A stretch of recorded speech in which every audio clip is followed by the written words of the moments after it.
Hello, my name's Lynn Gillespie, and this week on the High Performance Garden Show Nuggets, we share with you how to harvest big cabbage heads. Here's a clip from the show. And we're moving on to the cabbage, and oh my gosh, these heads are ginormous.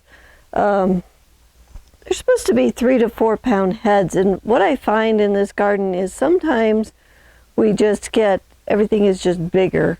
And so the last head was 8 pounds. I bet this one, I'm going to take this one because it's in my lettuce patch. I'm guessing this one will be probably 10 pounds or better. I went to the kitchen and got a serrated knife because my little pocket knife is just not big enough to cut this down. Okay, come on, roll out of there. Oh my gosh. Oh yeah. It's at least 10 pounds, maybe more. So there you have it.